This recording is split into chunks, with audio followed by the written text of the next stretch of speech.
Hello, everyone. Welcome to week 8 in our theories course where we are talking about collaborative language systems. This is an approach that I like to implement in my therapy. The concept of generative conversation, as well as like you unusual enough comments are just a couple of things that I use. Um, but yeah, let's get into it. So, Harleen Anderson, Dr. Anderson is one of the creators of collaborative language systems. So she talks, this is a quote that she has about it. I think of my approach to therapy as a philosophy of therapy rather than a theory or model. Philosophy focuses on questions about ordinary life, self-identity, relationships, mind, and knowledge. It involves ongoing analysis, inquiry, and reflection. So again, like I talked about in one of the earlier lectures in this course, that many of these postmodern approaches can feel a little bit frustrating because they don't have necessarily a format that is as straightforward as some of the approaches that you learned in Theories 1. So I do encourage you to think about this as a philosophy, as a positionality. So we'll be learning about narrative a little bit in a couple of weeks, next week, maybe. We'll be covering that for a couple of weeks. But just giving you a little primer about how the two of these kind of dance together. So both collaborative language systems and narrative approaches place importance on power, like many of the approaches in this semester. They value client therapist relationships and systems that are more egalitarian and less hierarchical. They are both therapies that place emphasis on the client therapist relationship. Collaborative therapists espouse that clients are the expert of their lives and the therapist is in a not knowing position regarding it. Whereas narrative therapists are experts in helping clients achieve preferred stories and living them. Collaborative therapists favor a process of mutual inquiry and are not invested in a content outcome. They view themselves as walking alongside their client toward an unknown destination of new meaning and action. And narrative therapists favor a process that leads to preferred stories and people being able to live these preferred stories. Their role is like a narrator or editor or a narrative editor. They are careful to be public and transparent about their views and biases. We'll talk a little bit about this about being public. And then, dissimilarly, narrative therapy holds an agenda to liberate people from constraining or oppressive dominant narratives, whereas collaborative therapists pay attention to these narratives when the client thinks it is important. So, similar in many ways, different in some of the kind of goals. All right, so this approach, as you know, is anchored in postmodernism. So here you're maintaining a skepticism of truth, of uh, of what has been internalized and ways that you may challenge this. It eludes generalization. So you're looking at specifics, you're looking at examples in order to have a more local knowledge. Like so in the bottom left, privileging local knowledge. Knowledge is an iterative social process, or sorry, interactive and iterative in many ways. So this is with this social constructivism that knowledge is created by culture, by community. Language is a creative social process. That's why language is such a centralized component of these postmodern approaches. And language and knowledge are both transforming. All right, so Harleen Anderson, she's a psychologist, and Harry Gulishian, he is a theologian. Together, they co-created collaborative language systems. They have said that it is more of a philosophy of therapy rather than a model or theory. It's a way of being in relation with others. So I have several videos embedded in this lecture. I will show some of them, actually, most of them. This is really the only one that I'm not going to show you because it's about an hour long. So feel free to go into the drive as you access this lecture and take a look at Dr. Anderson talking about her philosophical stance, talking about some principles with this approach. And she also does a supervision session. So it's useful.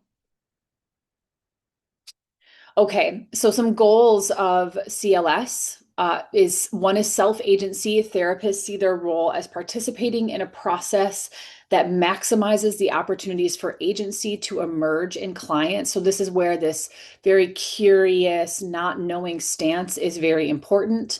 There's a goal of transformation. You emphasize that some original aspects remain while other aspects are added or diminished. So this is really talking about their story, their perspective, that maybe there are some parts of that that are useful, that can be helpful moving forward, and maybe there are some parts that need some tweaking.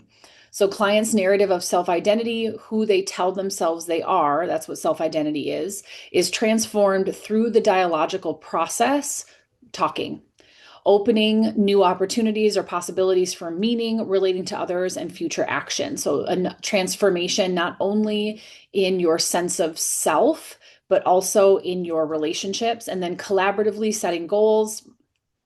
Goals are constructed collaboratively with clients using their everyday language. So, collaborative language systems is really about not using jargon, using language that's accessible, using language that is initiated by the client.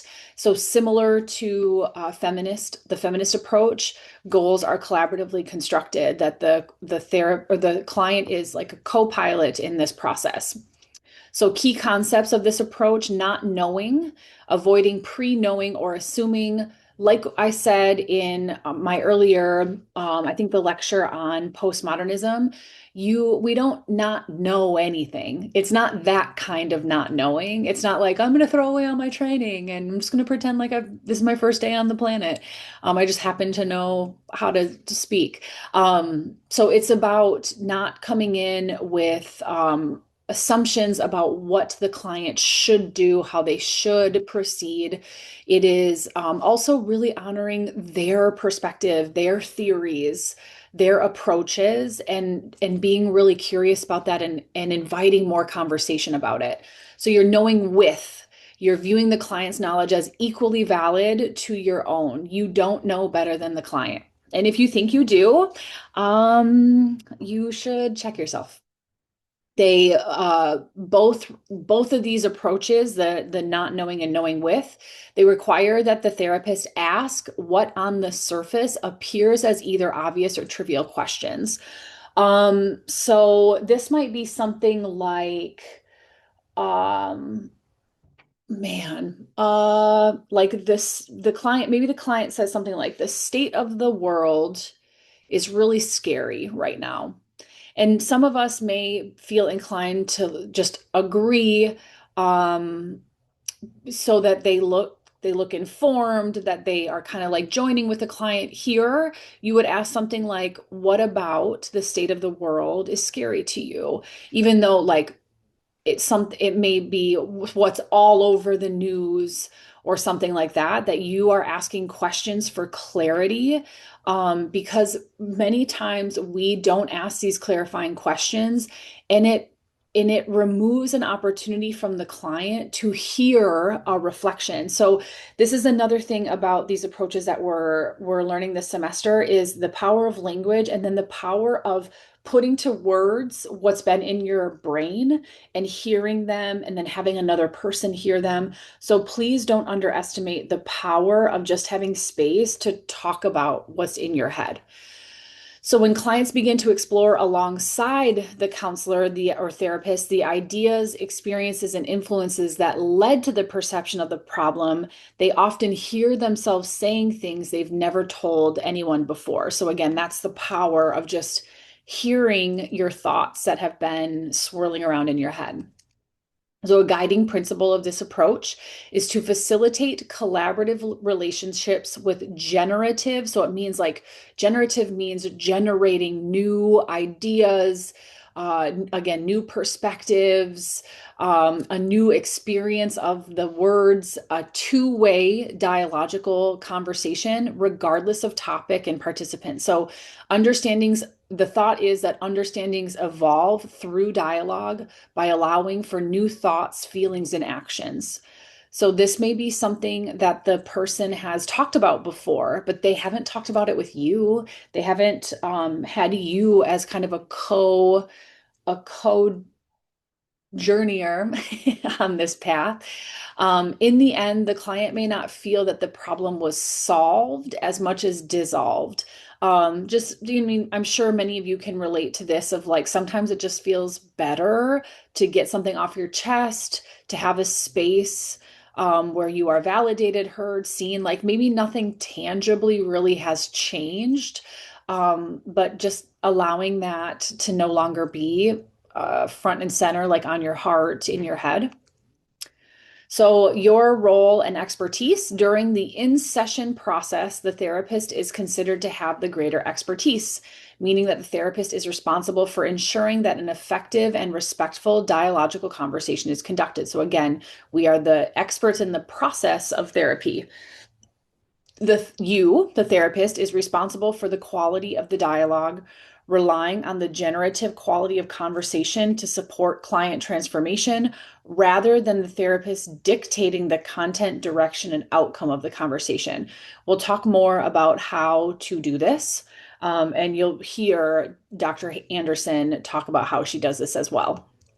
Okay, so the therapeutic relationship, it's a philosophical stance. It's a way of being with your client, a way of being curious, engaging in generative conversation, being public, and we'll talk about all of these things. We are conventional partners, so we have a withness. We are with our clients in their journey alongside, again, sharing maybe some thoughts that we have and being explicit that they're thoughts that we have. You are curious in your positionality. Uh, this again, the art of not knowing. So you're working to ask appropriate questions. You are believing in both your expertise as the therapist as well as the client's expertise in their own life. You use everyday, ordinary language, and then you have both inner and outer talk that I'll talk about in a few slides. All right, so first, the concept of not knowing. We're going to cover this in quite a bit of detail here. Okay, so not knowing, this is a quote. Not knowing requires that our understandings, explanations, and interpretations in therapy not be limited by prior experiences or theoretically formed truths and knowledge. This description of the not knowing position is influenced by hermeneutic and interpretive theories. These are some research approaches and philosophical approaches, and the related concepts of social constructionism, language, and narrative. This hermeneutic position represents the theory and practice of interpretation. Fundamentally, it is a philosophical stance that maintains that understanding is always interpretive, that, information is always filtered through our own experience, therefore, it's inherently interpreted. And also, just letting you know, this hermeneutic perspective, um, it means that like a hermeneutic approach to research is allowing for the researcher's perspective to be front and center and very explicit in the analysis of the data. So think about you as a listener, as a therapist. You are being you. You are being explicit about when you're interpreting, what you're thinking, and everything that you say. I would encourage you to consider it an offering, that the client can accept or reject, and then they do with it what they would like while you are metaphorically walking alongside them, or that, half step behind, allowing them to lead the conversation. Okay, so fundamentally, it is a philosophical stance that maintains that understanding is always interpretive, that there is no privileged standpoint for understanding. So your years of training in this doesn't privilege your standpoint, meaning that, or meaning and understanding, or wait, okay, there is no privileged standpoint for understanding, and that language and history are always both conditions and limits to understanding. Meaning and understanding are socially constructed by persons in conversation in language with one another. Thus, human action takes place in a reality of understanding that is created through social constructionism and dialogue. These socially constructed narrative realities give meaning and organization to one's experience. So you are a part of generating that knowledge and generating that understanding. Right. So not knowing refers to the attitude and belief that the therapist does not have access to privileged information. You can never fully understand another person and always need to learn more about what has been said or not said. Not knowing means the therapist is humble in what they know. A not knowing position does not mean the therapist does not know anything or that the therapist throws away or does not use what they already know. It does not mean the therapist just sits back and does nothing or cannot offer an opinion. Letting the client lead does not imply that the therapist is a blank screen, knows nothing, or does not use what they know. It does mean, however, that the therapist's contributions, whether they are questions, opinions, speculations, or suggestions, are presented in a manner that conveys a tentative posture and portrays respect for and openness to the other and to newness. So I'll have Dr. Anderson talk about that herself.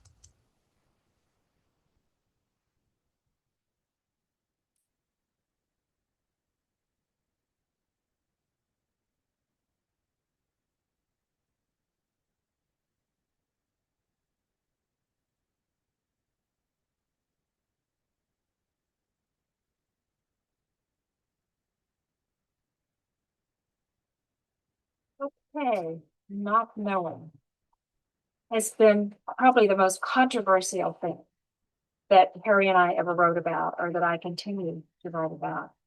And one of the most misunderstood concepts. And I say misunderstood in the sense of missed, MISSED hyphen, understood. In other words, that people had developed different understandings of it than we had as we began developing the concept, the idea. And so Lynn, in one interview, I think you were there, she says, "Well, where did it come from?"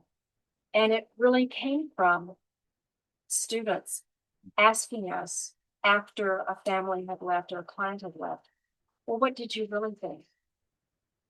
What's your judgment? What do you think is really going on between the mother and the father? What did you think about the way the mother put her hand on the son's knee?" And we would just simply say, "We don't know," or "I don't know." That these are questions you shouldn't be asking us. But if these are curiosities you have, you should be asking the family members. They're the important ones. And when people began becoming interested in the Milan idea of hypothesizing, which we really never did because it didn't fit with our work, because we were always interested in the expertise of the client. But then they would say, "What is your hypothesis?" And they would say, "Well, we don't have a hypothesis." We said, if you think in terms of hypotheses, we're much more interested in what the mother's hypothesis is, the father's hypothesis, the son's hypothesis. We're interested in the family member's hypotheses, and each member's. There's no one hypothesis for a family, and that it certainly would not come from us. So we would say we don't know, as a way of emphasizing. Again, there would be discussions about, "Well, do you think we should do this when next time we meet the family? Do you think we should do this?" And I said, "Well, these are things you can consider, but when the family comes in, why don't you say, after you left, we had this conversation. You talked about you, and we had some ideas about today. We don't know where you are today and what you're occupied by and how you might like to spend the time, but maybe we share our ideas with you."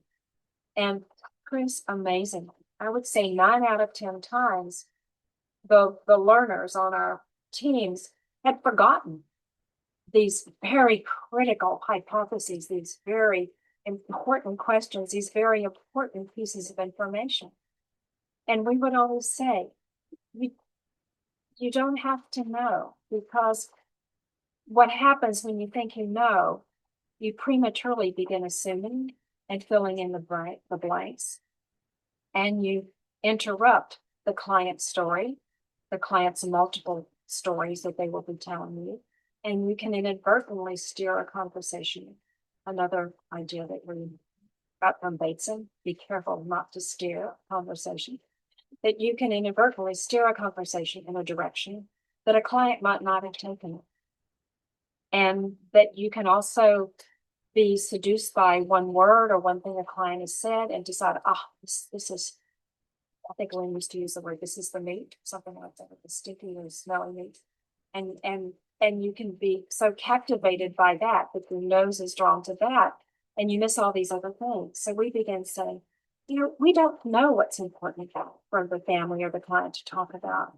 And we certainly don't know how they should be telling their story, or because people don't tell stories. We don't talk with each other in orderly fashions, chronological order, or in those kinds of structured ways. And sometimes we talk fast, sometimes we talk slow.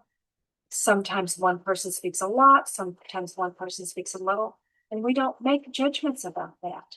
In other words, we want people to present themselves the way they prefer to present themselves, and we want to be able to respond to that with that, and be able, as Tom and Anna Margrethe would say, walk alongside or walk along with them, rather than trying to lead or guide them in terms of the storytelling process or the storytelling content.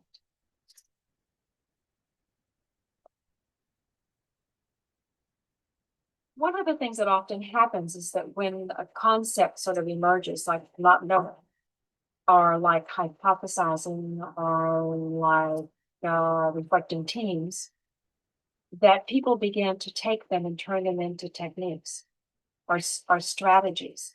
So the one thing that I want to emphasize with not knowing is that it's not a technique, it's not a strategy, it's not something that you do to for or about another person. It's not something that you just sort of a coat you put on and then walk into the room with that on. But that not knowing is a concept, and primarily it has to do with how one thinks about knowledge and the construction and the creation of knowledge. And of course, my bias has to do with the communal, the relational creation of knowledge, and that it's not something out there like you go on an archaeological dig and find and discover, or that you can give to another person, put into another person's head. So first of all, it has to do with how one conceptualizes knowledge. And then secondly, it has to do with the intent with which you offer your knowledge to another person. So Harry and I would say, and we've written about, and I continue to write about, that anything that I think I might know, I want to offer in a tentative or provisional manner. I don't want to offer it with the intent of, this is something that I think would be helpful to you. This is something that will give you insight. This is the way you should handle your child, et cetera, et cetera, et cetera. That I want to offer it as, this is a possible way to talk about, to think about what we've been talking about, what we've been focusing on. It's an option, it's a possibility. And thirdly, I think that when we offer what it is, what we think we might know, that we want to do that not only in a tentative or provisional manner, but we want to pay attention to the attitude, the tone, and particularly the timing with which we offer. First of all, I found, and also heard this from learners, that you can think, oh, you really want to say this, or you really want to ask about this, but there's not an entry right into the conversation. And then, just like I was saying a moment ago, then all of a sudden it's not important.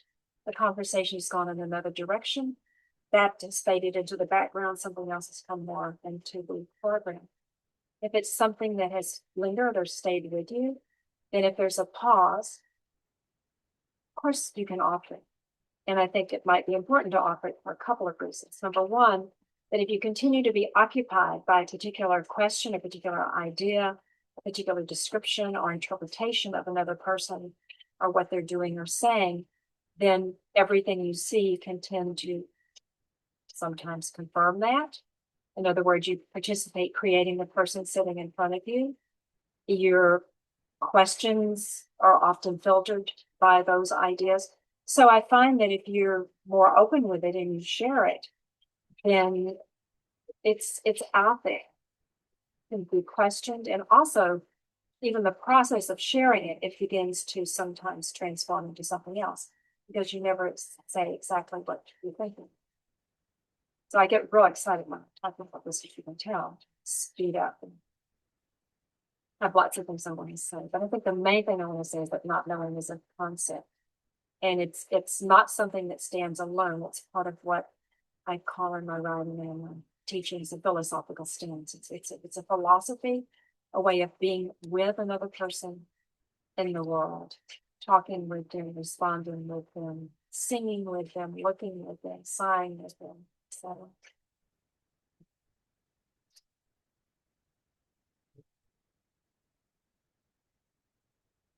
All right, turning my video back on here.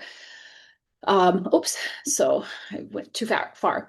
All right, so again, just to wrap up here, the not knowing stance is it refers to the way the therapist thinks about and positions themselves with their knowledge and expertise. That is, therapists offer their voice, including previous knowledge, questions, comments, and opinions, and suggestions as food for thought and dialogue. So again, everything's an offering, everything's tentative.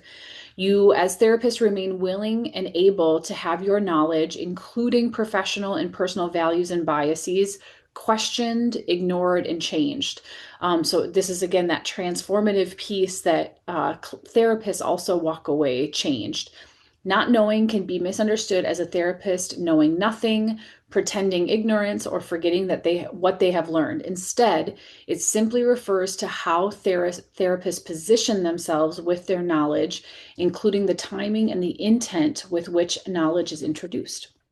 So again, tentative offering.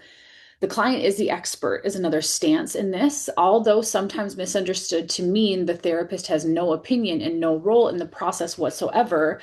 The concept of client as expert helps focus the therapist's attention on sincerely valuing the client's thoughts, ideas, and opinions about their lives. So clients are viewed as being the expert on their lives because therapists ultimately have very limited information about the fullness and complexity of clients' lives, whereas clients have a more complete history and insider perspective that therapists can never acquire to the same degree. So that hopefully that will, the story that I shared with you about the couples therapist will resonate here. So how does a collaborative language systems therapist conceptualize clinical problems? A collaborative therapist takes the position that there is no such thing as an objective problem. So the problems are relative, problems are subjective, problems are about perspective. Problems are a form of co-evolved meaning that exist in ongoing communication among others and selves. So problems are also co-constructed. Through our interpretations, we attribute meaning to others, events, actions, and ourselves. So you can see like a little bit of the flares of CBT here. Again, CBT came before all of these approaches. So how the attribution, the meaning that we make, the interpretation that we have about others, events, actions, and ourselves is formative in our view of the world and of problems. Problems cannot be separated from the observer's conceptualization. So that's why you are so curious about their perspective and what's going on for them, because in some ways you're trying to relieve some of the problem by allowing the client to really comprehensively talk about their perspective and their conceptualization of it. Problems are considered part of everyday living. They are not considered the product of pathological individuals or dysfunctional families. Problems just are, they exist.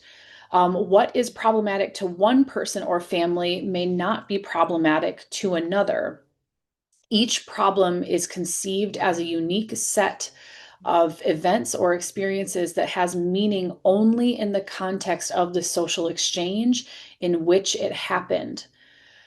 Problems can be perpetuated and escalated through conversational breakdowns, failure to maintain generative conversation. So, a generative conversation is a way of talking and interacting that breaks ground for new action, revealing new knowledge which cannot be attained individually. So, structure of therapy, some 6 stages of it. All of this is underpinned by spontaneous, determined by moment to moment exchanges. So there again, there's not this formal approach to or process to follow in this approach. You're making moment by moment decisions. The therapist initiates an internal dialogical space, so you're very aware as a therapist of what's going on in your head. The therapist engages in an external dialogue with the client. So, you're talking with them. You're also, sharing what's going on in your head without, taking up too much space, and everything should be clinically relevant. The same time, the client is engaging in an internal dialogue. So they've got their thoughts and all the stuff going on, and then they engage in an external dialogue with one another if more than one client is in the room, and then the client engages in internal and external dialogue outside of therapy. So the way that you present, that you model in the therapeutic space, is hopefully to be replicated by the client. So in many instances, and this is so true in the work that I do, we don't share. Like, my clients really struggle to share what's going on with them, and they don't let other people in. So then they struggle with connection, with intimacy, with safety, in many ways, because they're not allowing those who are important to them to really know what's going on in them. So also at the same time, you are engaging in internal and external dialogue outside of therapy. You are embracing the approach that you are using in therapy. And I encourage all of you to, be more assertive in sharing what is going on with you. I think it's just good practice. Of course, I believe in this approach, so I'm sure I'm biased in that way. But I think it's a really good way to allow people into your process and to get to know you a little bit better. And it builds intimacy and connection. All right, so assessment is done through co-assessment. Although collaborative therapists seldom find traditional notions of diagnosis and assessment useful, they acknowledge that they and their clients live and work in systems in which these are important. If you use insurance, this is you can't get away from this. Traditional notions of diagnosis and assessment are based on the idea of objective reality, commonality across problems, and linear cause and effect. So just an underlying issue with DSM. Inherent in the notion of assessment is a determination of what is. A problem can be defined, its causes can be located, and it can be solved. But from a collaborative perspective, each observation, problem description, and understanding is unique to the people involved in their context, so it just doesn't fit. Problems are collaboratively explored and defined through conversation. Because conversation or dialogue is generative, a problem is never fixed, it's dynamic. It shifts as its definitions, meanings, and shapes change over time through conversation. So assessment is not separate from, so there's not an assessment phase in this approach. Assessment is not separate from the conversational process, and it involves exploring questions and curiosities to understand how the client constructs their understanding of the issues and potentials for moving forward. So language is seen as the primary mechanism of change, the primary vehicle in therapy. So transformation, for example, new knowledge, meanings, expertise, identities, agency, actions, and futures is inherent in the inventive and creative aspects of language and therefore dialogue. All dialogue, or in dialogue, new meaning is under constant evolution and no problem will exist forever. In time, all problems will dissolve. This transformation, this is the theory of this approach. This transformative nature of language invites a view of human beings as resilient, and it invites an appreciation for each person's contributions and potentials. So next we'll talk about dialogical conversations. Talk in which participants engage with each other out loud and with themselves silently in words, signs, symbols, gestures, etc., in a mutual or shared inquiry. You are jointly responding. So, for example, you are commenting, examining, questioning, wondering, reflecting, nodding, gazing as they talk about the issue at hand. So, you're jointly responding as you're talking about the issue. Dialogical conversation is distinguished by shared inquiry.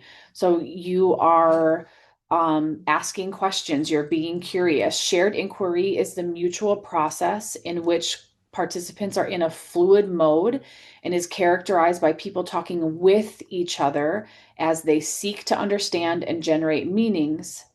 And it is a in there together, two-way give and take, back and forth exchange.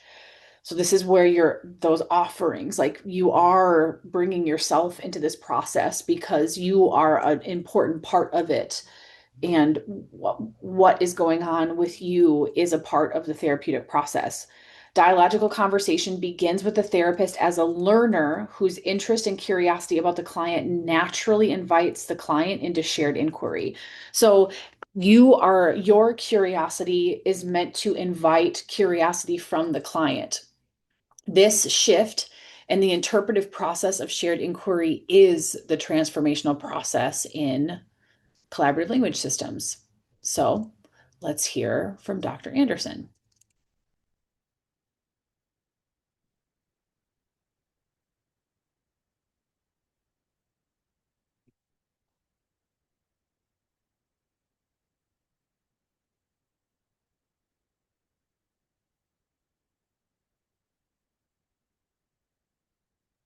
So sometimes people ask, or often, particularly therapists who are new to these ideas will ask, well, if you don't know, then how do you know which questions to ask?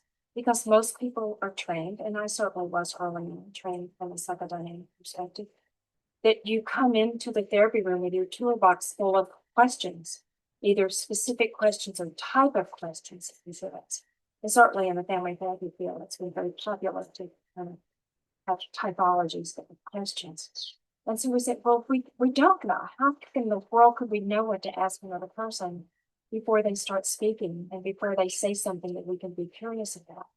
So Harry and I began to talk about and write about what we named conversational questions, not referring to a particular type or kind of question, but a question that's informed by the conversation itself, by the story that you're listening to.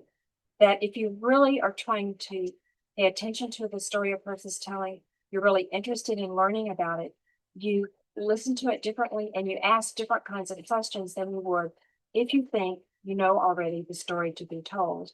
And certainly if you think you know the story to be retold and what the more correct or proper or relevant or useful ending or resolution of the story. New ending, I should say. New beginning of the story she's looking at. So it's so not knowing has a lot to do with questions and what you're curious about. I would also think in terms of questions not being asked to be answered, but that questions are posed as a way of participating in the conversation. And how can your questions be close to the congruent with the responses that you're receiving from the other person? And how can you always pay careful attention to their responses to you?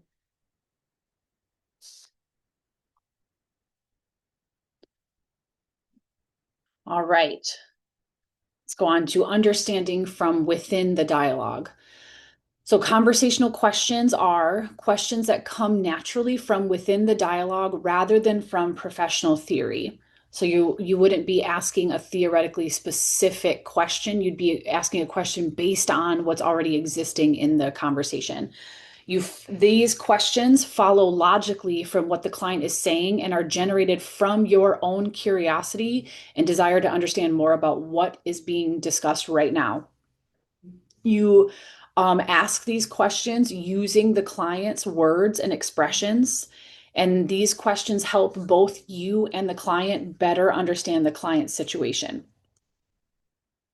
So another piece of this approach, you want to avoid monologues and therapeutic impasses. So a monologue is defined as when each person tries to convince the other of their perspective and there's no mutual influences or exchange of ideas. I see this happening in like the couples work that I do a lot. A therapeutic impasse is when the conversation is no longer generating meanings or understandings. And it's your job as the therapist to ensure conversations in the room don't become dueling monologues. Um, yeah. So the goal of this approach is always to be generative. You are always wanting further meaning, more understanding, different perspectives. You want something new coming into the room. All right. So let's hear an example of Dr. Anderson's work in this. My article in Family Process is about collaborative relationships and dialogic conversations. I want to introduce it to you by telling you about a consultation with a woman who had a long-standing, plaguing, distressing family conflict. She had inherited her deceased grandmother's role as the glue in the family who hosted all the holiday celebrations in her home. She felt a huge responsibility to carry on her grandmother's role and traditions. She sought consultation because an important Chinese family holiday was approaching. She dreaded the holiday because she did not want to continue the family ritual of a mandatory dinner, much less the mandatory family guest. She dearly loved her uncle but detested his wife, to put it mildly. She wanted to invite her uncle to dinner, but neither wanted to invite or not invite his wife, but didn't want her included. She felt a painful moral bind and unbearable decision dilemma. She was filled with guilt, anger, and frustration, and felt the situation was hopeless and unsolvable because, again, she neither wanted the wife at the dinner nor to dishonor her grandmother. I listened to her story, participated in its telling, engaging with her in a mutual inquiry, responding with interest and curiosity, posing questions, commenting, and so forth, actively trying to understand the situation from her perspective.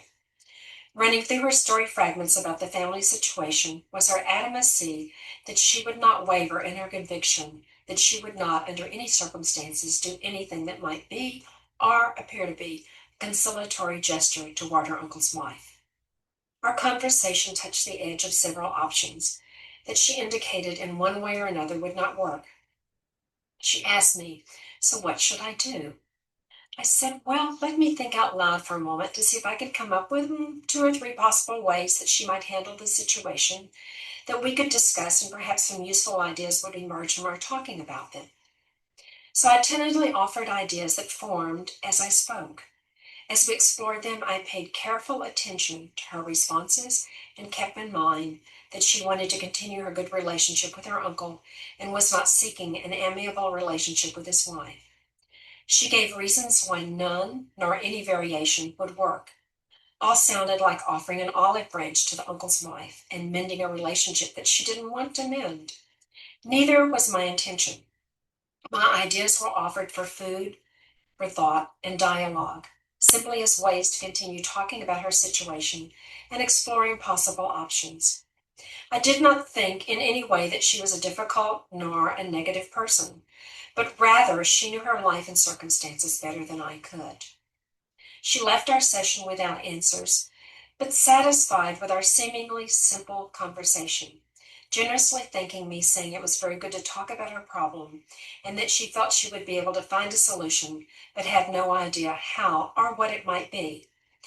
Rather than a solution, to me, she seemed to have a sense of peace and a sense of a way forward. A month later, I received an unsolicited email from her. Her words: "It has been a month since we met.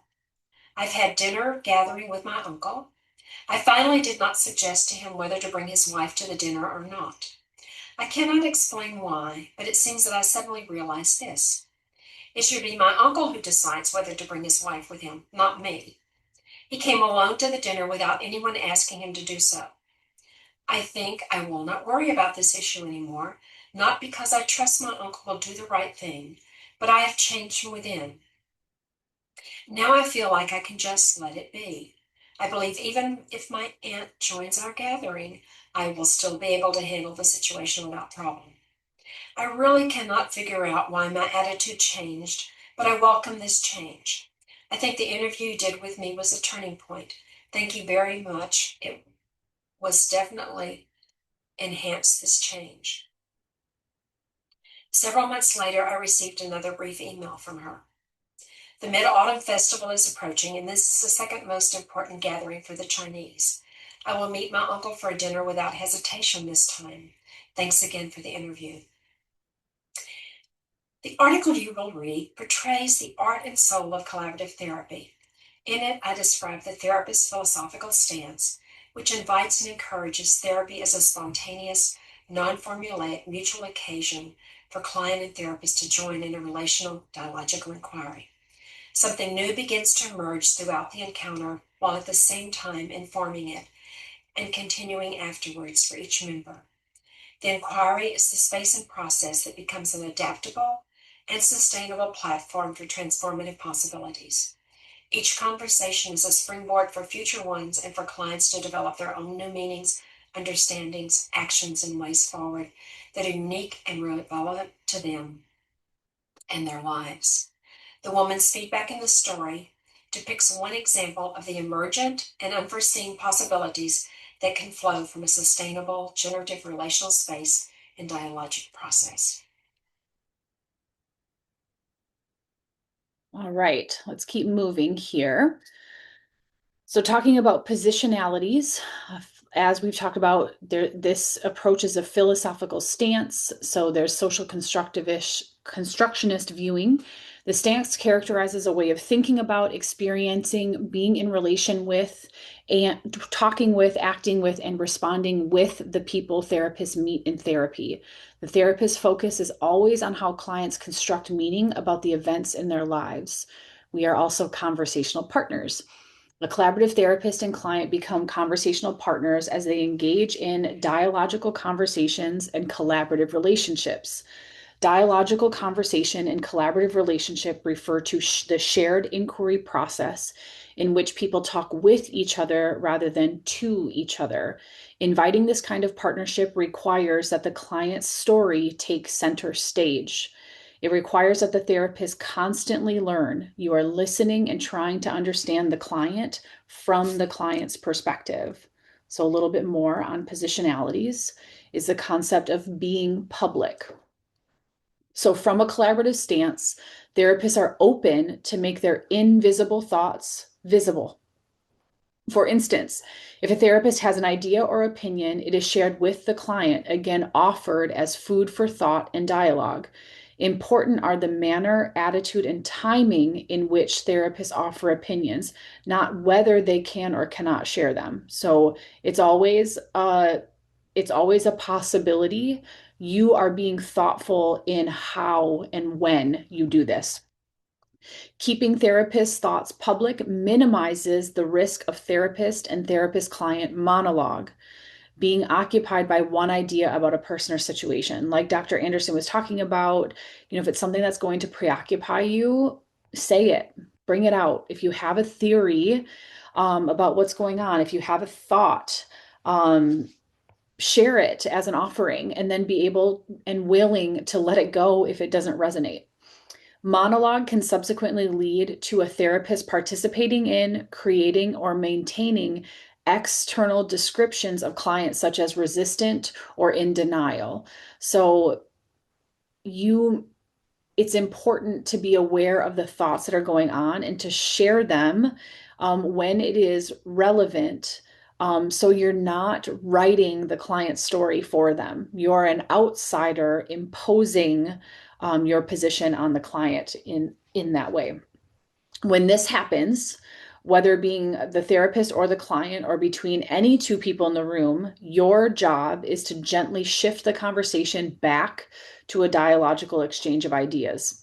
So you'll see this happening, like I said, between couples, for example, or family members, where they write the stories of their loved ones, making assumptions, imposing upon them. So it's your job to get them back into a space of this shared inquiry, this dialogical conversation, generative conversation. So we can achieve this by shifting back into a curious stance, asking to better understand the client's perspective or to inquire if there's a particular point that the client thinks the therapist is not fully understanding. So, in order to do this, another piece of this approach is using appropriately unusual comments. So, I'll give you examples of each of these. So, types of comments. So, too usual.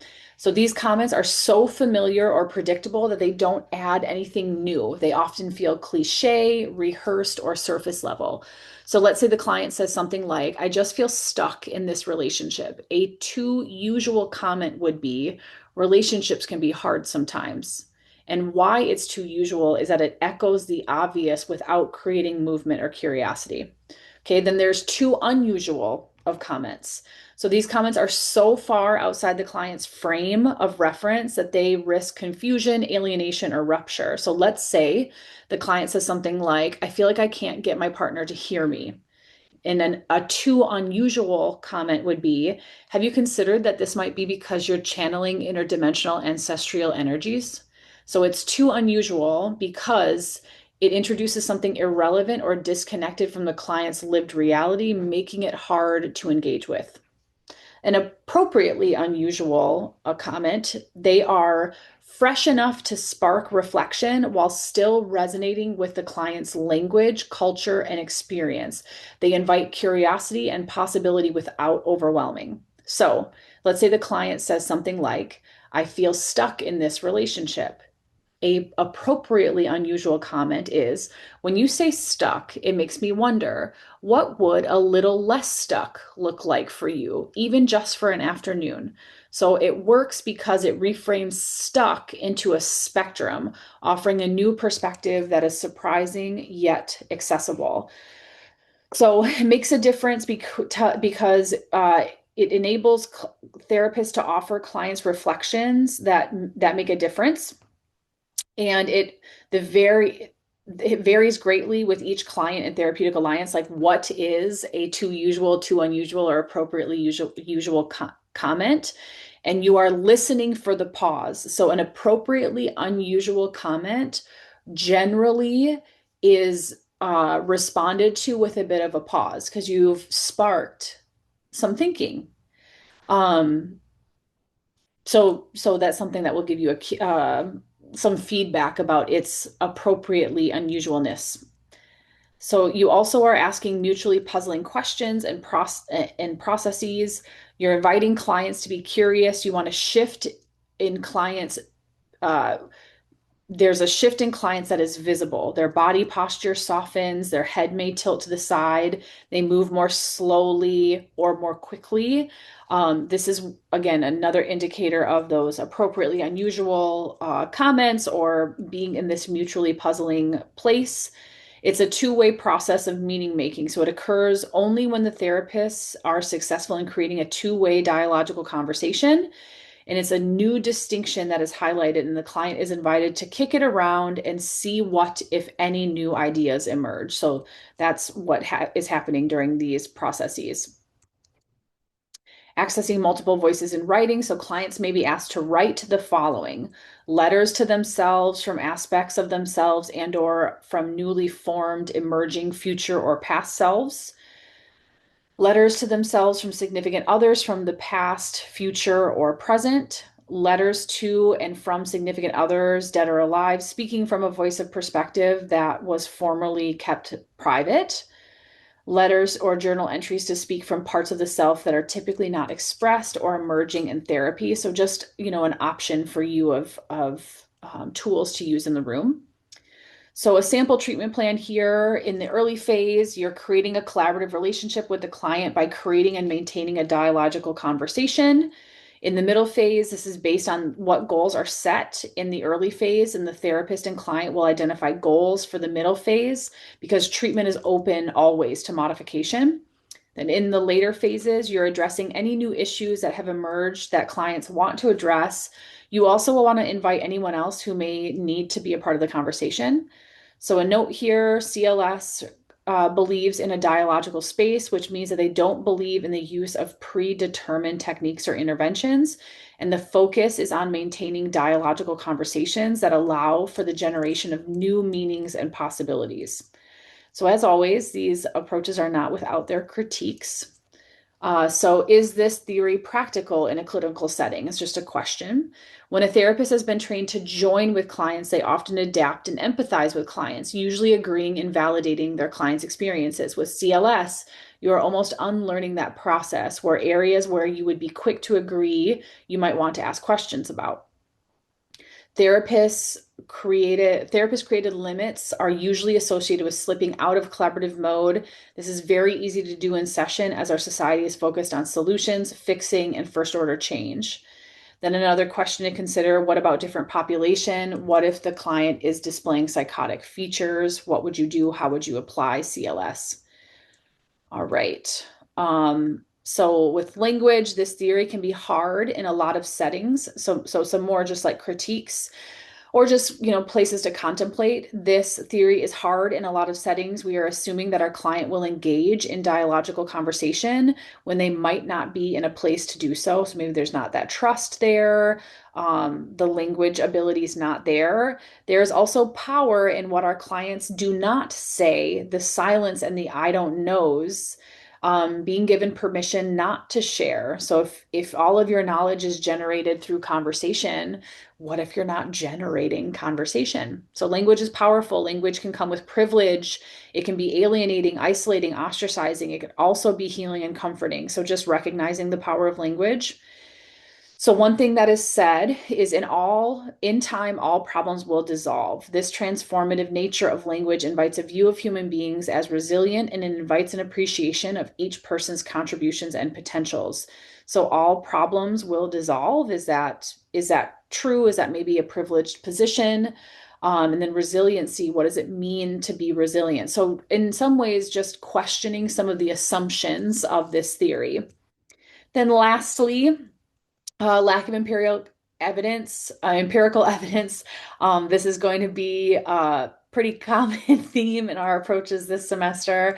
Collaborative therapists believe that one must ask the client to determine whether therapy is useful, and if so, how. Most evidence of the effectiveness of CLS is anecdotal.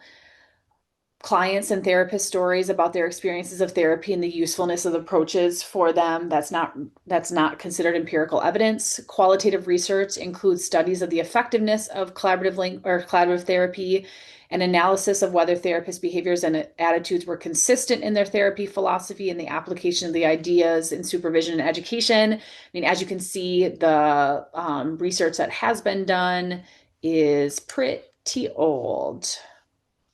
And that's all I have for you, y'all.